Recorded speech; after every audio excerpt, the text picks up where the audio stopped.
Again, good morning class. Today we will discuss about the nucleus. That is the main organelles of a cell. ये क्या है? Cell का main organ होता है. जैसे कि हमारे ह्यूमन बॉडी में ब्रेन रोल प्ले करता है, वैसे ही सेल में न्यूक्लियस रोल प्ले करता है. इसी वजह से इसको बोलते हैं control centre of the cell. इसको क्या बोलते हैं? Control centre of the cell. Now read the passage. Nucleus is the spherical and oval dark strain structure. ये कैसा होता है? स्फेरिकल मीन्स गोलाकार and oval means like a egg like structure. It line to us usually in the centre of the animal. ये usually क्या होता है? Centre में पाया जाता है एनिमल में, but in the displaced the one side in the plant cell due to the displacement of vacuole. देखिए what's the mean of line. It's means कि जो एनिमल सेल होती है उसमें जो न्यूक्लियस की पोजीशन होती है वो मोस्टली इन द सेंटर. ठीक है, ऐसा बिल्कुल भी नहीं है कि अगर आप एनिमल सेल बना रहे हो और उसमें सेंटर पे न्यूक्लियस नहीं बना रहे हो तो आपका फिगर रॉन्ग हो जाएगा. ऐसा कोई फिक्स नहीं है, बट हाँ मोस्टली टाइम पर ये सेंटर में पाई जाती है. But in the case of plant cell it is always, ये हमेशा कॉर्नर पर पाई जाती है. क्यों? क्योंकि हमारे प्लांट सेल का 70% जो एरिया है वो एक्यूपाई करता है वॉक्यूल. कौन करता है? वॉक्यूल करता है. ठीक है, 75 एरिया कौन एक्यूपाई करता है? वो करता है आपका वॉक्यूल. इस वजह से साइड पर हमारा न्यूक्लियस पाया जाता है. It was discovered by the Robert brown इन 1831. जो रॉबर्ट ब्राउन है ना, इन्होंने कब किया था? 1831 पे. ठीक है, बहुत ही कंफ्यूजन होता है Robert Hooke and Robert brown में. देखिए सेल की डिस्कवरी हुक ने और न्यूक्लियस की ब्राउन ने. तो थोड़ा सा कंफ्यूजन क्रिएटिंग हो जाती है किसने क्या की. तो आप इसके लिए थोड़ा सा एक बार प्रैक्टिस करेंगे तो क्लियर हो जाएगा. Generally there is one nucleus per cell. Generally एक कॉन्सेप्ट है कि एक सेल के अंदर एक न्यूक्लियस हो जाता है. तो मोस्टली वर्ड यूज कर सकते हैं ज़्यादातर सेल्स में, लेकिन यहाँ पर बहुत सारे ऐसे ऑर्गेनेल्स हैं जिनमें एक से भी ज़्यादा न्यूक्लियर पाए जाते हैं. वहाँ पर उनको न्यूक्लियाई वर्ड यूज करते हैं. क्या करते हैं? न्यूक्लियाइस. ठीक है, as per the cell. But the bi nucleate multi nucleate cells are also present. Bi nucleate means एक सेल के अंदर दो, multi means more than two nuclear found in the cell. Examples strain muscles fibre. जैसे कि straight muscles fibres है ना, straight muscles हैं, उसमें एक से ज्यादा न्यूक्लियस पाए जाते हैं. Cell without the nucleus are also found. कुछ ऐसी भी सेल्स हैं जिनमें न्यूक्लियस नहीं पाया जाता है. That's a very important points you will write down. ऐसी कौन सी सेल्स है जिसमें न्यूक्लियस नहीं पाया जाता है? आपसे ये क्वेश्चन कम पुट अप किया जाएगा कि ऐसी कौन सेल है जिनमें एक से ज्यादा न्यूक्लियस पाए जाते हैं. बट हाँ ये क्वेश्चन जरूर पूछा जाता है कि ऐसी सेल्स का नाम बताएं जिसमें न्यूक्लियस पाया नहीं जाता है. जैसे कि मैमेलियंस आरबीसी. जो मैमेलियन आरबीसी है उस पे क्या पाया जाता है? उस पे न्यूक्लियस नहीं पाया जाता है. ठीक है, आरबीसी को इर्थोसाइट्स भी बोलते हैं. क्या बोलते हैं? इर्थोसाइट्स भी बोलते हैं. And the sieve tube cells of the phloem. And phloem की किस सेल्स में? सीव ट्यूब्स में. देखिए जो फ्लोएम है ना, ये 4 टाइप्स की सेल से मिलकर बने होते हैं. Sieve cells, companion cells, phloem fibres and phloem parenchyma. तो जो सीव ट्यूब्स हैं उनमें क्या नहीं पाया जाता? न्यूक्लियस नहीं पाया जाता. तो दैट्स अ इम्पॉर्टेंट. अलग से पॉइंट वाइज में इस पॉइंट को आप लिखेंगे. ठीक है, फिर है स्ट्रक्चर ऑफ न्यूक्लियस. न्यूक्लियस का स्ट्रक्चर कैसे होता है? न्यूक्लियस का स्ट्रक्चर कैसा होता है? The nucleus consist of the following. तो हम इसको एक बार बना करके आपको दिखाते हैं. सबसे पहले न्यूक्लियस का स्ट्रक्चर आप यहाँ पर देख लें कैसा होता है जनरली. देखिए हमने देखा था जो न्यूक्लियस होता है वो ओवल शेप होता है. तो ये हमने एक ओवल शेप बनाया था. एक चीज़ ध्यान दीजिएगा, जो न्यूक्लियस होता है ना, इसकी वॉल को बोलते हैं न्यूक्लियर मेम्ब्रेन. क्या बोलते हैं? न्यूक्लियर मेम्ब्रेन बोलते हैं. और ये कैसी होती है? डबल स्ट्रक्चर है. तो इसकी जो वॉल है वो फ्यूज हो जाती है एक दूसरे से. मैं थोड़ा सा यहाँ पर रफली फिगर बन रहा है. ये देखिए आउटर मेम्ब्रेन और इनर मेम्ब्रेन एक दूसरे से मिक्स हो करके फ्यूज कर जाती है और पोर लाइक स्ट्रक्चर का फॉर्म करती है. क्या करती है? पोर लाइक स्ट्रक्चर का फॉर्म करती है. देखिए ये आउटर मेम्ब्रेन है, ये क्या है? ये देखिए आउटर मेम्ब्रेन है, ये इनर मेम्ब्रेन है. ठीक है, ये आउटर है, ये इनर है. तो देखिए ये दोनों मेम्ब्रेन एक दूसरे से फ्यूज कर गई हैं. ये क्या कर गई हैं? फ्यूज कर गई हैं. इनके फ्यूज कर जाने से एक पोर लाइक स्ट्रक्चर का फॉर्म होता है. देखो जैसे कि ये पोर बन रहा है, एक पोर ये, एक पोर ये, एक पोर ये. ठीक है, क्वेश्चन पूछा जाता है कि in the nuclear pore how to a nuclear pore construct, means nuclear pore का फॉर्मेशन कैसे होता है। तो आंसर होगा the fusion of nuclear membrane. देखिए न्यूक्लियर मेम्ब्रेन क्या हो गई, फ्यूज हो गई है। ये आउटर, ये इनर है, ये आउटर मेम्ब्रेन है, और ये क्या हो जाती है, फ्यूज हो जाती है, एक दूसरे से मिल जाती है, जिसके कारण से किसका फॉर्मेशन हो जाता है, पोर का फॉर्मेशन हो जाता है, न्यूक्लियर पोर का फॉर्मेशन होता है। आई थिंक क्लियर हो गया, आई थिंक क्लियर हो गया। ठीक है, अब क्या है, अब यहाँ पर और भी स्ट्रक्चर देखेंगे। तो देखिए न्यूक्लियर एनवलप क्लियर हो गया, हमारा न्यूक्लियर एनवलप क्या हो गया, क्लियर हो गया। अब हम न्यूक्लियोप्लाज्म की बात करेंगे। देखिए प्लाज्म मीन्स होता है फ्लूइड, प्लाज्म मीन्स क्या होता है, फ्लूइड। तो न्यूक्लियस के अंदर जितना भी, न्यूक्लियर के अंदर जितना भी क्या है, लिक्विड पाया जाएगा, फ्लूइड पाया जाएगा, वो सभी क्या कहलाएगा, न्यूक्लियर प्लाज्म। क्या कहलाएगा, न्यूक्लियर प्लाज्म। बिकॉज न्यूक्लियस के अंदर पाया जा रहा है तो न्यूक्लियर प्लाज्म, जैसे सेल के अंदर जो फ्लूइड पाया जाता है उसको साइटो, बिकॉज साइटो मीन्स क्या होता है, सेल, साइटो मीन्स क्या होता है, सेल होता है, इसी वजह से उसको बोलते हैं साइटोप्लाज्म। ये है न्यूक्लियस, न्यूक्लियस के अंदर है, so we say that the nucleoplasm. Clear हो गया, न्यूक्लियोप्लाज्म क्लियर हो गया। फिर आता है न्यूक्लियोलस। क्या आता है, न्यूक्लियोलस। देखिए न्यूक्लियस की मदर को बोलते हैं न्यूक्लियोलस। ये क्या है, एक स्फेरिकल विदाउट मेम्ब्रेनस स्ट्रक्चर, ये एक स्फेरिकल बिना मेम्ब्रेन का डेंस साइटोप्लाज्मिक स्ट्रक्चर होता है। ये क्या होता है, थोड़ा सा डेंस साइटोप्लाज्मिक स्ट्रक्चर होता है जो ओवल शेप में रहता है। ठीक है, इसको हम बोलते हैं न्यूक्लियोलस। क्या बोलते हैं, न्यूक्लियोलस बोलते हैं। मोस्टली राइबोसोम्स के लिए फैक्ट्री भी बोलते हैं, formation of the ribosome in the nucleolus. ठीक है, मोस्टली टाइम पर। अब आपका आता है chromatin fibre, that is known as the important portion. यही सबसे ज्यादा इंपॉर्टेंट है, जिसको हम बोलते हैं क्रोमैटिन फाइबर। इन्हीं से निकलते हैं क्रोमोसोम, एंड इन्हीं क्रोमोसोम्स में अटैच होते हैं जीन, और इन्हीं में डीएनए। क्लियर हो गया ना। तो ये है complete structure of the nucleus. I hope आप लोगों को फिगर समझ में आ गया। देखिए फिगर अगर आप अच्छे से ड्रॉ कर लेते हैं तो सारे डेफिनेशन आप इजीली बना सकते हो। क्लियर है, तो चलिए अब हम रीड करते हैं इनके स्ट्रक्चर्स को। देखिए सबसे पहला है न्यूक्लियर एनवेलप। क्या है, न्यूक्लियर एनवेलप। तो nucleus is surrounded by the two lipoprotein membrane. Means जो न्यूक्लियस है वो सराउंडेड होता है टू, और किससे, lipoprotein means lipid and proteins के मिले हुए membrane, similar to the plasma membrane, जो किसके जैसे होती है, as a plasma membrane. The outer membrane of the nucleus is continuous with the endoplasmic reticulum. Yes, देखिए लुक एट द फिगर। इसकी जो आउटर मेम्ब्रेन है, ये देखिए यहाँ पर देखिए आउटर मेम्ब्रेन और इनर मेम्ब्रेन फ्यूज हो गई ना, और ये देखिए न्यूक्लियर पोर का फॉर्मेशन हुआ। इसकी जो आउटर मेम्ब्रेन है, इसमें क्या पाया जाता है, ये नेट लाइक स्ट्रक्चर आप देख रहे होंगे, ये net like structure, that is known as the endoplasmic reticulum. That is known as the endoplasmic reticulum, that is known as the endoplasmic reticulum. ठीक है, ये क्या है, एंडोप्लाज्मिक रेटिकुलम है। तो न्यूक्लियस की आउटर मेम्ब्रेन से कौन अटैच होता है, एंडोप्लाज्मिक रेटिकुलम अटैच रहता है। ठीक है, ये चीज क्लियर हो गई। फिर इसके बाद कह रहा है, वो जस्ट वेट, बार बार मैसेज कर रहे हैं, दैट्स आर नॉट राइट। जब रिप्लाई नहीं दे रहे हैं तो बार बार मैसेज नहीं करना चाहिए। Okay, now come in the points. फिर है endoplasmic reticulum and may bear ribosome on the surface, जो क्या बियर करते हैं, अपने आउटर सरफेस पे राइबोसोम से। देखिए छोटे छोटे आप ग्लैंडुलर लाइक स्ट्रक्चर देख रहे हैं, छोटे छोटे दाने लाइक स्ट्रक्चर देख रहे हैं ना, ये क्या है, ये है राइबोसोम्स। ये क्या है, ribosomes. While the inner membrane is smooth, जिस जैसे इसकी इनर मेम्ब्रेन क्या होती है, स्मूथ होती है। देखिए ये है इनर मेम्ब्रेन, आउटर मेम्ब्रेन में एंडोप्लाज्मिक रेटिकुलम है, उसमें भी राइबोसोम अटैच होते हैं, और जो इनर मेम्ब्रेन है ना, ये क्या है, ये स्मूथ होती है। इसमें क्या है, क्या नहीं पाया जाता है, मेम्ब्रेन में कुछ भी स्ट्रक्चर नहीं पाए जाते हैं।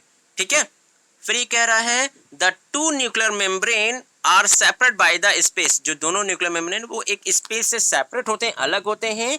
The nuclear envelope perforated by several minute pore like structure, जिसे बोलते हैं न्यूक्लियर पोर। मीन्स थोड़े छोटे छोटे छेद पाए जाते हैं इनके स्ट्रक्चर में, ये कंटिन्यूस नहीं पाया जाता है, इस वजह से इसको बोलते हैं nuclear pore. The space allowed to exchange of material between the nucleus and cytoplasm. ये क्या allow, what is the function of nuclear pore? ये क्या करते हैं, ये साइटोप्लाज्म के अंदर मटेरियल का एक्सचेंज करते हैं। क्या करते हैं, साइटोप्लाज्म के अंदर मटेरियल को एक्सचेंज करते हैं। मीन्स यहाँ पर साइटोप्लाज्म है सेल के अंदर, तो यहाँ से न्यूक्लियस के अंदर मटेरियल जाएंगे और मटेरियल यहाँ से आउटसाइड भी होगा। तो मीन्स ये क्या करेगा, ट्रांसपोर्टेशन में पार्टिसिपेट करेगा। किसमें करेगा, ट्रांसपोर्टेशन में पार्टिसिपेट करेगा। ठीक है, फिर आता है न्यूक्लियोप्लाज्म। न्यूक्लियोप्लाज्म या न्यूक्लियर शैप, न्यूक्लियोप्लाज्म या nuclear sap. The nucleoplasm is the viscous fluid. क्या है ये, विस्कस फ्लूइड है, enclosed by the nuclear membrane. जो किससे बंद होता है, न्यूक्लियर मेम्ब्रेन से बंद होता है। It contain enzyme, ribosome, nucleolus and chromatin threads. क्या क्या पाया जाता है, एंजाइम्स पाया जाता है, राइबोसोम्स पाया जाता है, न्यूक्लियोलस पाया जाता है एंड क्रोमैटिन फाइबर्स भी यहाँ पर पाया जाता है। तो देखिए न्यूक्लियोलस है ना, that is the spherical structure. फिर है nucleolus, that is a very important part of the nucleolus. ठीक है, nucleolus is the dense spherical body. Nucleus क्या होती है, डेंस स्फेरिकल बॉडीज होती है प्रेजेंट विद द न्यूक्लियस। जो कहाँ प्रेजेंट होती है, न्यूक्लियस में। It is a clearly visible in non dividing cell. जो नॉन डिवाइडिंग सेल होती है, प्रीमेचर सेल्स होती हैं, वो क्या होती हैं, उनमें क्लियर विजिबल होती हैं, दिखाई देती हैं ड्यूरिंग सेल डिवीजन। किस टाइम पर, जब सेल डिवाइड हो रही होती है। क्लियर ना। It designate of the nucleolus is without the limitation या लिमिटिंग मेम्ब्रेन। क्या होती है, limiting membrane. Nucleolus consist of the nucleic acid. जो न्यूक्लियस है उसमें भी क्या पाया जाता है, न्यूक्लिक एसिड पाया जाता है। देखिए जिसको बोलते हैं डीएनए या आरएनए, डीऑक्सीराइबोज न्यूक्लिक एसिड या राइबोज न्यूक्लिक एसिड। ठीक है, तो देखिए डीएनए या आरएनए किसमें पाए जाते हैं, न्यूक्लियोलस में भी पाए जाते हैं। Protein and enzyme for the synthesis of ribosomes. और क्या पाया जाता है, राइबोसोम्स के सिंथेसिस के लिए प्रोटीन एंड एंजाइम्स भी पाए जाते हैं। इसी वजह से हम न्यूक्लियोलस को क्या बोल देते हैं, मदर सेल ऑफ न्यूक्लियस को भी न्यूक्लियस भी बोल देते हैं। बिकॉज सेल डिवीजन में, न्यूक्लियर डिवीजन में ये मेजर रोल प्ले करता है। दूसरी चीज, इसमें एंजाइम भी पाए जाते हैं जो रोल प्ले करते हैं सिंथेसिस ऑफ राइबोसोम। इसी वजह से इसको फैक्ट्री ऑफ राइबोसोम्स के नाम से भी जानता है। अगर क्वेश्चन पुटअप किया जाता है कि राइबोसोम्स कहाँ से डिस्कवर होते हैं या नॉट अ डिस्कवर, कहाँ सिंथेटाइज्ड होते हैं, तो आंसर आएगा nucleolus. That is the role, major role play in the synthesis of a ribosomes, role play करता है। ठीक है, अब बात करते हैं क्रोमैटिन नेटवर्क की। What is the chromatin network? Chromatin network is the darkly strain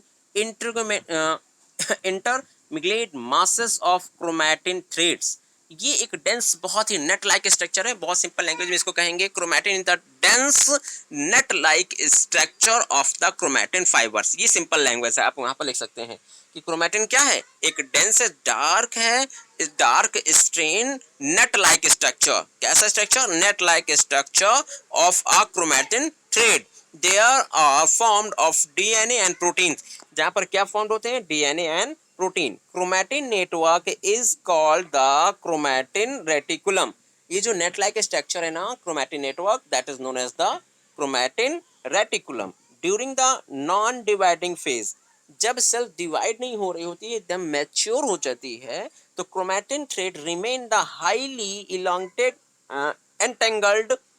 but during the cell division, देखिए जब सेल डिवाइड नहीं हो रही होती, मीन्स जब सेल में डिवीजन नहीं हो रहा था, एक सेल मैच्योर होती है, तो जो क्रोमैटिन फाइबर्स होते हैं ना, ये बहुत ही टेंगल्ड होते हैं, मतलब बहुत ज़्यादा उलझे होते हैं। ठीक है, लेकिन जब सेल डिवीजन में ये पार्टिसिपेट करती है, तो ये क्या हो जाते हैं, अनटेंगल्ड हो जाते हैं, मीन्स सीधे हो जाते हैं, स्ट्रेट हो जाते हैं, रॉड शेप स्ट्रक्चर का फॉर्म कर लेते हैं, जिनको हम बोलते हैं क्रोमोसोम। क्या बोलते हैं, क्रोमोसोम्स बोलते हैं। They are called the heredity vehicle, जिसको हम क्या बोलते हैं, heredity vehicle. Means heredity means होता है सेम कैरेक्टर को ट्रांसफर करना एक जनरेशन टू दूसरी जनरेशन। मीन्स आपके गार्जियन से आप में जो सेम कैरेक्टर ट्रांसफर हुए हैं, वो किसके थ्रू हुए हैं, क्रोमोसोम्स के थ्रू हुए हैं। तो क्रोमोसोम्स क्या, एक व्हीकल है। व्हीकल मीन्स वेक्टर है, जिसमें डीएनए या जीन अटैच होकर के आपके बॉडी में ट्रांसपोर्ट हो चुकी हैं। ठीक है, तो ये इसको बोलते हैं क्रोमैटिन व्हीकल। तो जब क्रोमैटिन व्हीकल पूछा जाएगा, तो आप वहां पर राइट डाउन करेंगे chromosomes, because they carry gene. जो क्या कैरी करते हैं, जीन को कैरी करते हैं, and transmitted them the daughter cell. और किस में ट्रांसफर कर देते हैं, डॉटर सेल्स में। डॉटर सेल्स का मतलब आप गर्ल या बॉय मत लीजिएगा, डॉटर सेल्स का मतलब होता है, लुक एट, मैं आपको ड्रॉ करके दिखाता हूँ। सपोज दैट ये एक सेल है, ठीक है, ये डिवाइड होकर के दो सेल में डिवाइड हो गई, तो that is known as the daughter cell. ये डॉटर सेल कहलाती है, ठीक है। डॉटर सेल का मतलब है जो न्यू सेल्स बनी है, that is known as the daughter cell. Daughter cell का मतलब ये बिल्कुल भी नहीं है कि आप ये सोचो कि ये गर्ल के लिए है, ठीक है, गर्ल या बॉय से इसका कोई लेन देन नहीं है।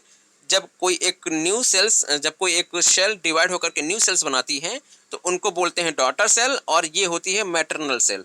Maternal cell means mother cell, ठीक है। तो ये टर्मोलॉजी है, आप बिल्कुल भी कंफ्यूज मत हो जाइएगा, वहां पर सेक्स डिटर्मिनेशन में मत चले जाइएगा, ठीक है। Daughter cell. अब हम बात करते हैं फॉर्मेशन ऑफ गैमीट्स या functional gametes, not a formation of gamete, that is the functional gametes जो फंक्शनेबल है। जैसे देखिए हमारे बॉडी में इन ह्यूमन बींग्स में टू टाइप्स के गैमीट्स पाए जाते हैं, एक sperm that is the male gamete and ovum that is the female gamete, ठीक है। The functional gamete of DNA is called the gene. जो गैमीट्स हैं उसमें जो फंक्शनल डीएनए है, जो मेन रोल प्ले करता है, उसको हम क्या बोलते हैं, जीन बोलते हैं। एग्जैक्टली देखा जाए ना तो gene is the group of the codons, gene is the group of the codons means 3 codons के ग्रुप को जीन बोलते हैं, ठीक है। Gene carry information of the protein synthesis, gene क्या कैरी करती है, प्रोटीन सिंथेसिस की इंफॉर्मेशन करती है, which is turn control the development of character, जो किसके लिए रोल प्ले करता है, कैरेक्टर के लिए। मतलब आप काफी लंबे हो तो उस कैरेक्टर को भी कौन कैरी कर रहा था, जीन। आप बहुत अच्छे हो, नेचर बहुत अच्छा है, इसके लिए भी जीन डिसाइड करता है। आपके हेयर बहुत अच्छे हैं, जीन डिसाइड करता है। आप इंटेलिजेंट हो, जीन डिसाइड करता है। आपका बॉडी डेवलपमेंट, जीन, मतलब every characters that is decided by the gene. अब यहाँ पर मैंने एवरी वर्ड यूज कर दिया गया है, नो, एवरी मीन्स यहाँ पर जो जेनेटिकल कैरेक्टर्स हों। इन्वायरमेंटल कैरेक्टर्स मीन्स आपकी हैबिट्स, हैबिट्स आपकी जीन डिसाइड नहीं करती हैं, हैबिट आपका इन्वायरमेंट डिसाइड करता है। मतलब हैबिट का मतलब क्या है, देखिए मैं आप एक एग्जांपल देता हूँ। आपकी वॉइस मीन्स आपकी वॉइस स्लो है या बहुत ही तेज है, ये जीन डिसाइड करेगा। लेकिन आप बोल तेज रहे हो या धीम, देखो तेज बोलने का मतलब जैसे कि मुझे देखिए, मैं क्या हूं, अभी बहुत स्पीड में बोल रहा हूं, देख रहे हैं आप मेरी बोलने का जो स्पीड है वो बहुत तेजी से, ये है बोल रहा हूँ, तो ये मेरी हैबिट पे डिसाइड करे, इन्वायरमेंट। लेकिन अगर मैं कहूँ कि जैसे मैं बोल रहा हूँ, आपको समझा रहा हूँ और कर रहा हूँ, कह रहा हूँ, आपको सामने डिस्कस कर रहा हूँ, एग्जाम्पल दे रहा हूँ। अभी देखिए, अभी जो मैंने सेंटेंस बोले वो बहुत स्लो स्लो बोले, तो देखिए ये जो मैंने स्लो स्लो बोला, जो मैंने अपने वर्ड को धीमे धीमे बोला, ये करेक्टर डिफाइन करेगा, ये डिफाइन करेगा हमारा इन्वायरमेंट। मीन्स हम कैसे बात करते हैं, हमारी प्रैक्टिस कैसे है, वो डिसाइड करेगा। लेकिन हमारी जो वॉइस है वो धीमी होगी या तेज होगी, मीन्स हम बहुत धीमा धीमा बोलते हैं या बहुत लाउड बोलते हैं, ये करेक्टर हमारा जीन डिसाइड करेगा। क्लियर हो गया ना? आई थिंक आपको ये एग्जाम्पल समझ में आ रहा होगा कि मैं कैसे बता रहा हूँ कौन सा इन्वायरमेंटल फैक्टर होता है और कौन सा हमारा जेनेटिक फैक्टर्स होता है, ठीक है। तो इन सभी के लिए कौन रिस्पॉन्सिबल होता है, तो इस सब के लिए जीन रिस्पॉन्सिबल होता है, ठीक है। Since genes are present in the chromosomes and chromosome passes from the one generation to next generation, genes are called the heredity unit. जो जीन है उसी को हम बोलते हैं हेरिडिटी यूनिट। तो यूनिट मतलब सबसे छोटी इकाई of the heredity, and DNA as the heredity material. और जो डीएनए है वो क्या है, हेरिडिटी मटेरियल है, जिसमें करेक्टर कोड होते हैं, मीन्स करेक्टर को कोड किया जाता है। And chromosome is called the vehicle of DNA. तो देखिए ये पॉइंट्स बहुत इंपॉर्टेंट है, एक बार थोड़ा सा इसको हम समझ लेते हैं। ड्रॉ करते हैं कि स्ट्रक्चर, देखिए इसको थोड़ा सा देखिए, ये एक नेट लाइक स्ट्रक्चर है, ठीक है। ये हमारा क्रोमैटिन फाइबर है, इसी स्ट्रक्चर को हमने थोड़ा सा जूम कर दिया, थोड़ा सा इसकी लाइन के ब्रिज बढ़ा लेते हैं। इसी स्ट्रक्चर को हमने क्या कर लिया, थोड़ा सा जूम कर लिया। जब जूम किया तो देखिए ये थ्रेड लाइक स्ट्रक्चर बन गए। तो ये क्या है, क्रोमोसोम्स हैं। इन्हीं थ्रेड लाइक स्ट्रक्चर को अभी हमने और जूम किया तो देखिए इन्हीं थ्रेड लाइक स्ट्रक्चर में ये यहाँ पर देखिए जीन अटैच है, ये यहाँ पर क्या अटैच है, जीन अटैच है, ठीक है। और इन्हीं जीन में क्या है, डीएनए है, ये सॉरी जीएनए लिख रहा हूँ मैं, थोड़ा सा इसको जस्ट वेट, डीएनए होगा। क्लियर हो गया? मीन्स डीएनए के सीक्वेंस को ही जीन बोलते हैं। तो देखिए ये क्रोमोसोम्स क्या है, एक प्रकार से व्हीकल है जिनमें अटैच है जीन। और जीन क्या है, सबसे छोटी यूनिट है जिसमें हमारे करेक्टर्स हैं, और कौन से करेक्टर हैं वो डीएनए डिसाइड करेगा। तो आई थिंक आप लोगों को ये अच्छे से क्लियर हो गया होगा। ठीक है, ये सारी चीज़ें अच्छे से क्लियर हो गई होंगी। ठीक है, अब हम क्या करेंगे, नेक्स्ट में पढ़ेंगे function of the nucleolus and cytoplasm. Thank you.